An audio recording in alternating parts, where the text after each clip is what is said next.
Hello and welcome to the conclusion of the 2017 Vibram Open. We've got lead card coverage of your final round, back nine, BigSexy commentary, myself, Nate Sexton, and Jeremy Koling. And we see Ricky kind of pulling away just a bit. Started the round at 20 under. Now he's at 21. And Barsby's fallen back a stroke. James has caught him, and they're two back of Ricky, but I mean, we have a crazy back nine. The conditions are wet, they're windy, it's cold, and the grip is becoming an issue. Your arm's starting to get a little bit cold. Yeah. Putting's becoming more difficult. Your discs are getting harder to dry off. So many things can happen on this back nine. Definitely. Hole 10, par 4, uphill and to the right. I'm throwing a forehand destroyer, just trying to find the landing zone, and I've done that. That's one of my better shots of the week. Yeah, that's a really nice shot right there. And as much as we've talked about how this hole and how much of a must-get birdie this hole gets a little bit harder when all these conditions are going on right now. Sure. And that's an equally impressive drive there from Gregg. Forehands can be troublesome in the rain if you don't have like 4 or 5 dry towels starting the round off. I personally went with 5. 5, okay. And James cuts the corner a bit there. He's going to have a nice look up to the green there. Fortunately, avoids those 2 trees there. Yeah, big distance. Ricky with a little bit too much hyzer, perhaps. But he also kind of cuts the corner. I think he might be all right from there. He's going to have a bit of a turnover up the hill.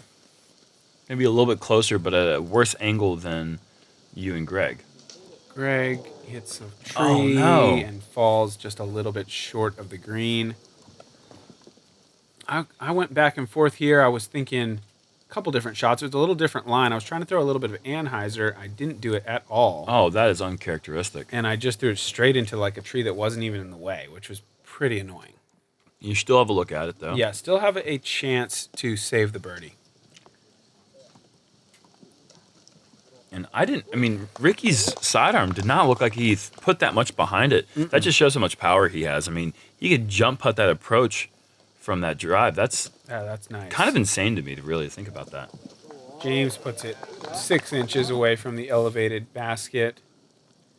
Here I am from 45 feet going straight up the hill. And just gets a little bit short. That's what we're talking about. I mean, you're going uphill to an elevated basket, and you're outside the circle. Oh, man, we're seeing Gregg having a little bit of trouble, too. And those are the 2 best drives of the group. Yeah, we definitely had the preferred angle, but we both made a sort of errant upshots. And Rick's going to get a 3rd stroke on Gregg. And James is going to slide into 2nd place right now. Yeah, James is really playing pretty solid in these last few holes. I mean, really the whole round. Yeah, he had the 1 slip up on hole 4. Other than that, he played a great front 9. Yeah. And Rick's now got 2 strokes on James, 3 on Gregg, and 4 on you, Nate. And we are moving into some of the longest holes on the course. Hole 11 is coming in at 780 feet. Man, the whole preview makes it look nice. Yeah, really sunny. But yeah, a big crush down the hill. And then you've got to navigate these trees, hit a gap, and find your way all the way back in there to a pretty well-protected green. And surprisingly, this hole actually got easier for the field. We didn't have the bottom half of the field for this last round, and I guess the upper half of the field plays this hole better than the bottom half, which is to be expected, I suppose. But the numbers for most of the holes are pretty similar in terms of percentages of birdies and the scoring average. But this one went down from playing over par to playing about a 1/5 of a stroke below par. Wow. We're just kind of crushing discs out into a cloud here. Hard to even see them at the end of the flight because it was so misty. Ricky throws kind of a big hyzer. He wasn't really happy. I think he may have slipped a little bit, but it got pretty good distance. Yeah, that's a great spot to be. He's not too wide where he won't have an angle to attack the green. And just look at the ambiance of this place. It's just kind of spooky. I threw a destroyer here, and this got huge distance for me. This was wow. That is crushed, Nate. My longest shot on this hole of the week for sure. Yeah, and people don't give you credit for your distance. They need to know you get the disc out there. Well, thanks, man. I do what I can. I was crushed. And something flew off of Greg there. Was Greg that his had glasses? I think it was a playing card. Flew out of his sleeve. What was that? As he reached back, just an ace of spades.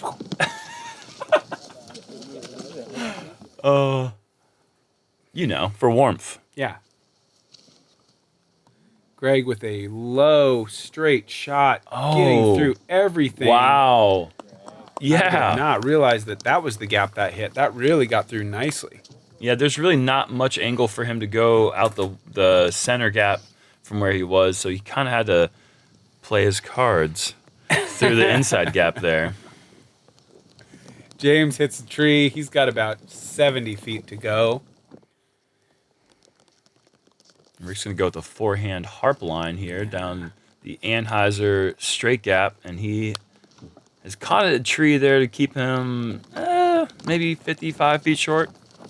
Yeah, he hit that early a little bit. The Anheuser was just a little bit heavy, I think. Yeah, he I turned actually landed over here where you could just throw a forehand hyzer, which was kind of cool. Oh, yeah. That's the ideal play. And that is really well done. Left with about 18, 19 feet or so for your birdie.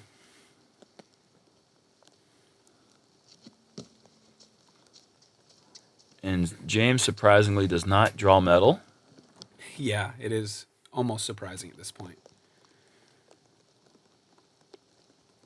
Here's another guy who very rarely airballs. And he does. Just over the top. Good run, though. Doesn't keep it low. From that distance, it's pretty nice to keep it up just over the top of the basket. Greg for a birdie. That's a solid birdie to get one back after hole 10's mishap there on the approach and putt. Really well done. And this is for your birdie here.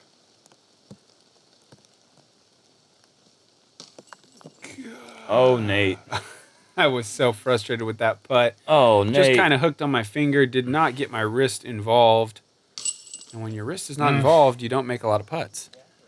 Yeah, you feel like no matter what the conditions bring at you, you're going to be able to make that putt. Of but course. You have to give some credit to how cold it's getting. Your body is starting to wear down, but you still got to make that putt. Yes, so that's especially on a Sunday with Jomez cameras rolling. Yeah, I mean, just a Sunday on third card, you'd want to make that putt, but with the cameras going, makes it that much more important. Yeah, that was tough to swallow for me, but at least it was still a par. Greg takes the only birdie, pulling to within 2 of the lead.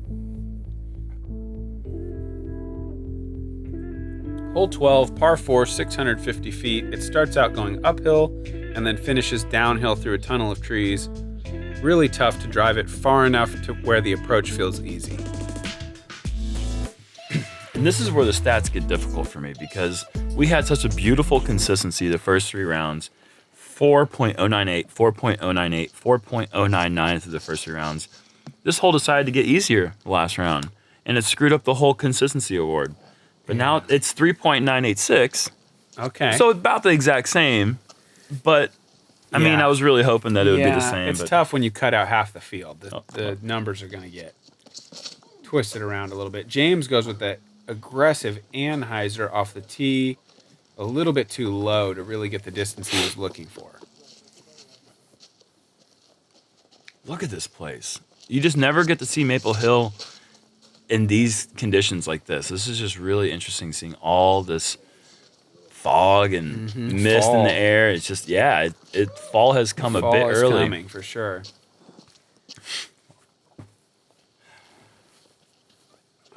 I'm going with a destroyer. A little bit higher than I wanted it, but higher is better than low on this hole. Yeah, and if you get too far left here, you can get pinched in, but you get a nice little tree redirection there. You're going to have actually a pretty good sized window. Had you not hit that tree and redirected, you probably would have been dealing with a lot more trees in the way. I think you're correct about that. Greg goes with the forehand. It caught some trees. It finished a little bit right and short. James turnover putter needs to beat that tree right in the middle, and it doesn't. So he is probably in that 60 to 70. Oh, even a little more. 100 feet out. James jump putt range. Yes. Jump punt. That's a new kick coming out this year in the NFL season. And a nice little dart turnover. Yeah, I was happy with that. Floating it down through the trees, and I found the edge of the circle.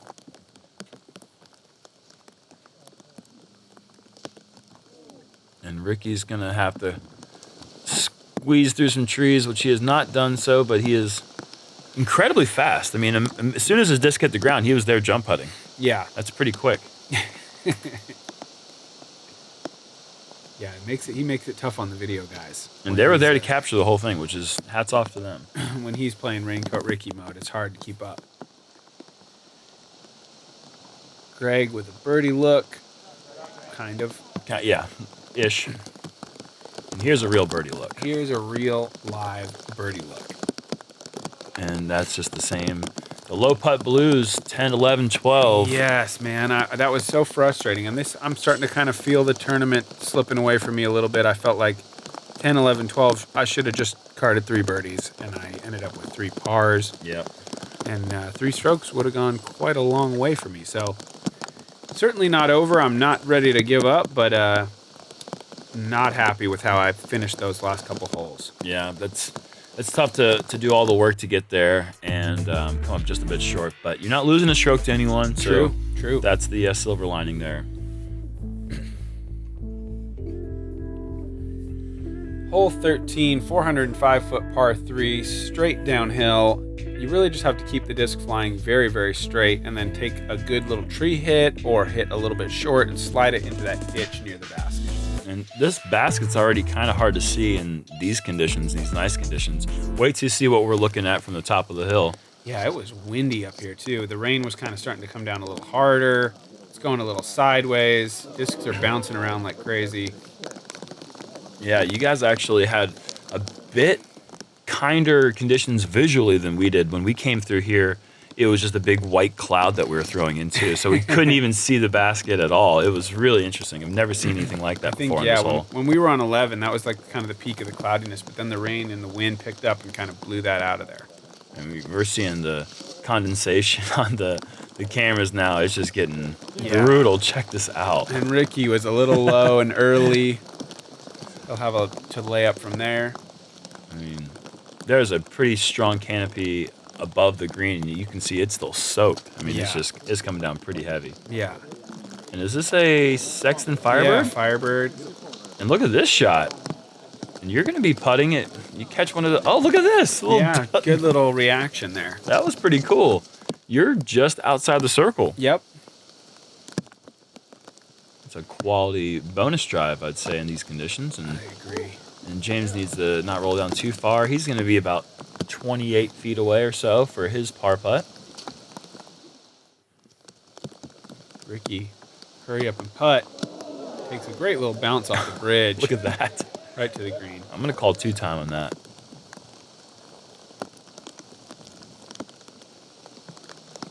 Gregg looking to put a little bit of a bid on it, but hits an early tree.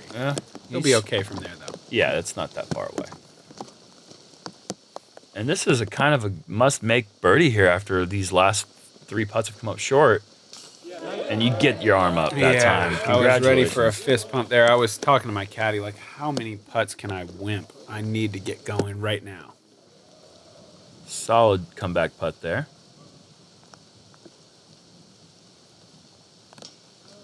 Ooh. James misses it, but doesn't go too far. That is very steep back there, so if you see a disc go bouncing that way, it can be pretty scary.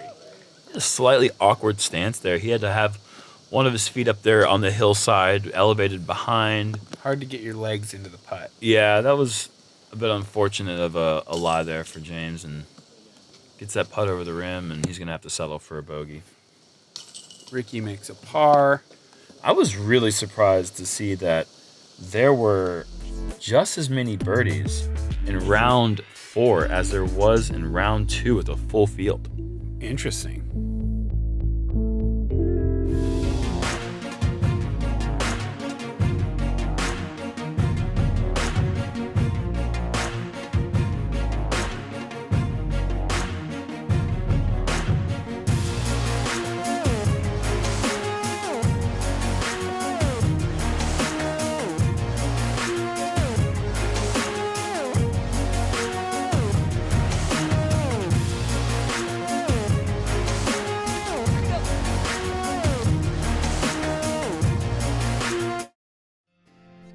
lifetime warranty, and 1% back to the planet. Tempercraft USA. Temper your thirst. Hole 14 is a par 3, 420 feet downhill over a beautiful, calm lake. Oh, but wait, it's a hurricane. We're going over a lake that is being drenched with rain. It did not dissuade the volunteer or maybe paid diver. I'm not sure, but the guy was out there swimming. You can see his head down there to the right of the basket. Oh, yeah, there he is. He's down there treading water, getting discs out for us. Wasn't sure if that was a snapping turtle or a disc diver. I threw this a little inside, and I was told that I landed right on a tee pad and took a monster skip into the woods. That is the terrible break. I'm sorry to laugh at that, but golly, that thing launched into the woods. Yeah, it was like I threw it, and then it went over there, and a 10-year-old kid ripped it into the woods from there. Oh, gosh. That's got to hit a tree. It did. You did not hit a tree. You No. hit the tee pad. Yeah. That is a big difference in results there. There are a lot of trees between where you are and the basket now. And very precarious green. And Ricky's too high, and he clips a branch, and he is going. Well, he isn't swimming, but that other dude, you can believe, is making a beeline for that spot. Yeah, that's important. Rick likes to. Rick likes his bag. Yeah. And he's offered rewards for returns in the past. And James puts a nice straight shot out there. The wind's getting under it a bit. And that's But straight. he hits some trees. That straight shot's the way to play this hole. If you have the guts to go straight at the basket, your skip's going to be less punishing, Yep. and it's just that's the way to play the hole. But you're going to see most players play that big high, safe hyzer. Yep. And Here I am looking at some skinny gaps. oh, Hit one tree twice in one shot. That's pretty amazing. sorry, that's pretty amazing. Well, you tried at home. No, it's not easy. You tried at home. Hit the same tree twice with one disc.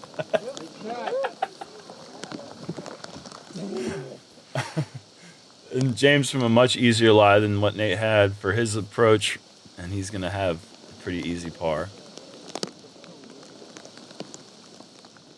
Man, you really want to be aggressive on this whole last round, but it is so tough to do so. Yeah, Gregg was trying there. He wanted to run that, knowing he needs strokes. And that was about the putt that Ricky hit 2 years ago when Gregg and Ricky were coming down the stretch, and that was kind of the difference maker when Ricky made that putt. Yeah, and with Ricky standing over a likely 4 here, I mean, if Gregg can hit that, that's a big momentum swing. Ricky makes bogey after the out-of-bounds drive. The diver did return a few holes later with the disc. That guy's good. He had to swim a good 60 to 80 yards before he got to the place where the disc was. I don't know what that is to an Olympic-sized swimming pool, but that's a good bit of swimming. It's real good. Especially when he's been waiting out there for who knows how long, getting other discs. Yeah, he was looking cold. 2 bogeys, 2 pars. Ricky comes back a stroke, so the margin is just 1. Hole 15, par 3, 355 feet dead straight. You're looking to get over the valley so that you have some kind of play up to the basket, maybe even a birdie if you really throw it well. This is a hole that about 30% of the field is birdieing, but you still have 19 to 20% of the field taking bogeys. Anything early can put you in a really bad spot. And this is the first time that we haven't seen Gregg put it right down the middle. Yep. He's been so accurate with that old CE Eagle, or as I like to call them, Seagulls. And James is, gosh, he's just the smallest bit of turn away from throwing it right down the middle. I'm trying the Gregg line this time, seeing if I can go up the middle with the forehand. But I've been pulling him a little left, and that actually makes 4 straight rounds in the ditch for me. I never cleared the ditch in the Wow, tournament. not even one look at a birdie on this hole. And Rick has played to where the other pin used to be, which is a great place to be for the new pin, because he's inside the circle. James and I are down here pinned in a little bit. He tries a high flat shot and hits a pretty early tree. I had a little bit of a better access to an Anheuser window. And how many times did we see what James just did right there? Fall down into that ditch. Yeah. and have really no good look at getting up and down for the par save. Yes. Gregg with a forehand. And that is going to be at circle 2's edge. And all of a sudden, Ricky is looking at a huge jump right now. Really big putt for Rick. James is really out of even his range, having to just lay up there. And he's not even that close now. Gregg putting up a big run, but he knows it's left. Man, that moment you see him turn his head away. That's kind of him knowing that if Ricky hits this putt, that could be the end of it. Yeah. And Ricky does just that, and Ricky knows how important that putt was. You don't see him fist bump a lot of 30-footers, but he knows the situation. He realizes how important that putt is. And that's a great 2 to pick up. And that's a good par save. Kept your arm up this time, got the disc over the rim. Yep. And from being in the bad spot that you were in off the tee, that's not a bad par to pick up at all. I was pretty happy. I was able to make par 3 out of 4 times from easily the worst driving hole I had all week. And look at this. All of a sudden, we might not be so worried about Gregg and James, but Eagle McMahon, in the conditions that we're playing in, is putting up a heater. Look at that. 4 2s in a row on the front, 3 2s in a row on the back. You just don't see that. I don't even think Ricky was aware. I'm not sure if he was aware of Eagles round at this very moment. What, are you going to pull up your phone when it's raining down like this? Yeah, I mean, you're going to damage your device. But yeah, you do not want to do that either. but Ricky with the amazing birdie there. 4s for Gregg and James. I narrowly avoid a 4 and make my par. So now Ricky is tied with Eagle, 22 under. Now it's not so safe. Now he has to play a bit aggressive. Absolutely, he does. And this is a hole that we've seen Ricky take 3 consecutive birdies. It's just hard to even imagine saying that right now. Yeah, through all these trees, he's made it to the grass every single round. See what he's got in the rain and the wind. And he's thrown the same disc he's thrown all 3 rounds thus far. This is the first time that he has not thrown it down the middle, but he is all the way out in the open for a 4th straight round, which is just silly. Yeah, pretty amazing. I have a forehand destroyer queued up here for you guys. And I ripped it. Oh yeah, that is money right there. There's no danger at that. And you're inside the circle? Outside the circle by about a foot or 2. Okay, but I'm just going to say inside the circle Okay. because of how good the shot that was. It was the best one I threw on this hole. That's incredible. And Gregg with a really nice result too. Wow, we're seeing some great shots here from our league card. I expect to see James throw a T-bird down the middle, which he has lined up here.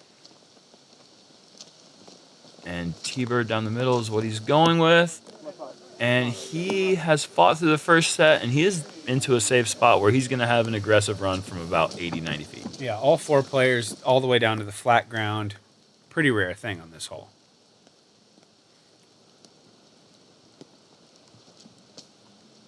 Three is just fine. Oh, a little FollowFlight. Maybe something sneaky happens to these trees. No. All right. Yep. No. FollowFlight. And Gregg from the bushes doesn't quite turn it over enough, but he'll be fine with that. A little bit of water on the hand, perhaps.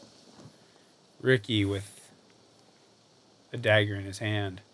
Oh, man. I mean, 4 for 4 would have just been insane. Yeah. Oh. It was close. I actually wasn't that disappointed with that one. I putted it firm. It was through some wind.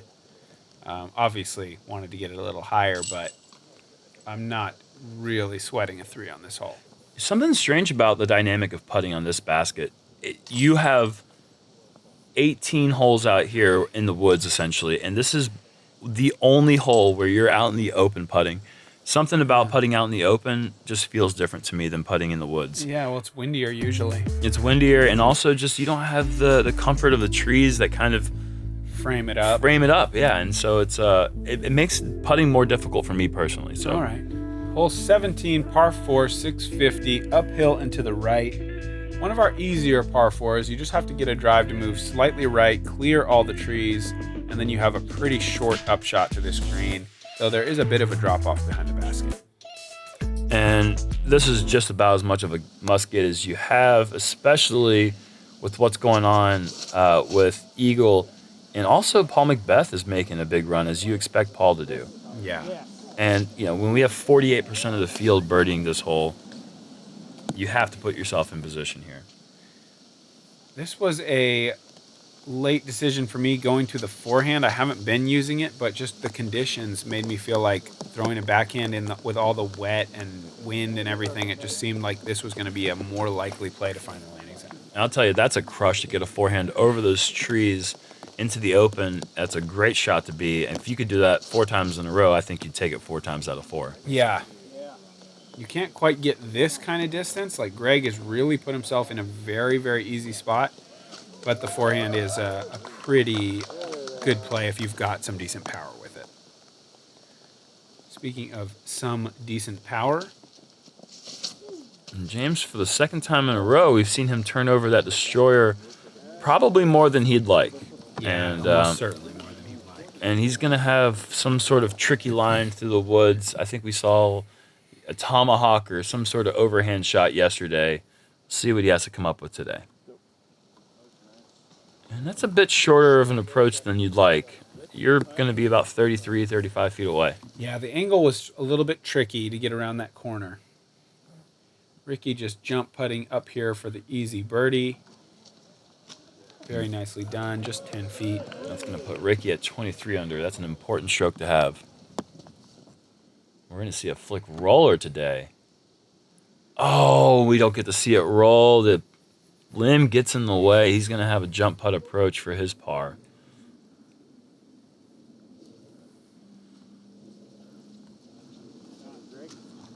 Great shot from Gregg. That'll be a drop in.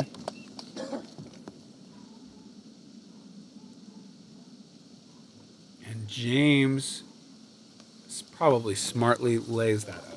Yeah. Here's my birdie attempt. Oh, yeah. There you go. It's kind of been a roller coaster ride on the putting green in the back nine for you, It Nate. has been. Kind of all day, really. There we see Paul McBeth, who is at 20 under now. With 1 to play, and it's a hole that he likes to 2. Yeah, he's done it twice before. Ricky moves to 23 under with a great birdie. No matter what Paul does, though, no matter what Eagle does, Ricky's going to have at least 1 stroke coming into this hole. So if he pars this hole, The worst he can do is tie, the worst he can do is tie. barring an eagle from the eagle. Right, which he has the power and capability, especially with this incredible round that he's put up. Yeah, hole 18 is 605 feet uphill the whole way to an island green. It's really tough. You have to just get your disc around the guardian trees and in between the stone walls or the rock walls to have a chance to birdie. Ricky's going to look for a big crush here, make it easy on himself. He has had some horror stories here in the past. Yeah, I have to thank hole 18 for my one victory in this course. Ricky had a nice tee shot, and his approach hit the wall and rolled backwards OB, kind of inexplicably, but can't say I was complaining about it too much at the time. I felt for him, though. Yeah, sure. My shot got a little lucky there. I went inside. Again, this is the first time I had gone to a forehand. I just felt like the roller play I had been going with wasn't going to work. Gregg has a really tough slip out of the hand, and he shoots into the woods. Par would be great from there. Surprised we haven't seen more of that. There's just these tee pads, they're not bad, but, I can imagine more slips and falls than we've seen. And James made me regret my forehand by just obliterating a roller way up there. Yeah, the grass makes you kind of second-guess that roller, the wet grass at least. And we've got Paul McBeth in with a birdie, but Eagle McMahon has gone OB and taken a 5, and Ricky knows it at this time. Ricky has checked his phone, and he knows that Eagle and Paul have both finished at 21, and he has a 2-shot lead. And the birdie there for Eagle would have made Ricky get the birdie to win outright. How does this happen? You're OB. Why does It stays on the Why does wall. it have to do that? Oh my goodness, I don't think I've ever seen that. Ricky smartly jump putt, and now he's just one jump putt away from the title. Wow. And that birdie there from Eagle on the 18th hole would have made things very interesting. But it looks like Ricky has the title securely in hand now. Being able to play safe on this last hole is such a relief. I was a bit surprised that James laid that up. I think his lie must have just been that awkward that he felt like it was not going to be. He was not going to be able to make the green because he had the chance to beat me outright by making the green, knowing that I had gone out of bounds. Or maybe he's just leaning on this incredible putting ability. Oh, just passed it, so he's going to be in for par. And you're going to have a putt here from the drop zone after Gregg. I don't think we saw Gregg's layup, but Gregg, knowing that I had gone OB, made the choice to lay up and beat me by one, unless I would be able to connect on this tricky drop zone putt. Oh, and just hits the cage. Man, that cage took a beating in the back nine. Courtesy me. It's courtesy Nate Sexton. I'm a real bruiser. And we're going to see everyone tap out and give the two-time now Vibram Open champion winner, Ricky Wysocki, a chance to tap out last. He is one of only two players ever to win this event twice. Caleb Visco won the 2007 Marshall Street Open and the 2013 Maple Hill Open. Congratulations to Rick. And did Rick win this last year? No, Ricky won this 2 years ago. Bradley Williams won this in 2016. You're right. Yeah, because that's their whole thing. Never a back-to-back champion, right? Never a back-to-back champion. Now only two repeat champion or two-time champions in the course. But wow, Ricky played super solid last 2 rounds. And there you see Simon 14 spots up with an 8 under par. Incredible. But yeah, what a tournament. Thank you to Jomez. Thank you to Vibram and the whole crew here. Maple Hill, very special place. Play it if you ever get the chance. Here is the caddies and the champions, Paige and Ricky, jumping into the pond. I'm really almost glad I didn't have to do that, actually, but I would easily do it for the win. Yeah, pond jumping is a pretty special tradition here at Maple Hill, and always fun to see the Open and the female champions jump in the water. Thanks for tuning in, guys. We'll see you at the next event. BigSexy signing off. Out.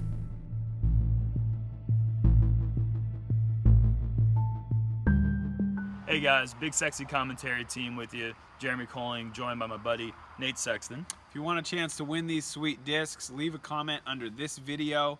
And if you want to see some more JomezPro, catch us at the Green Mountain Championships coming up from Vermont in 2 weeks. Thanks, guys.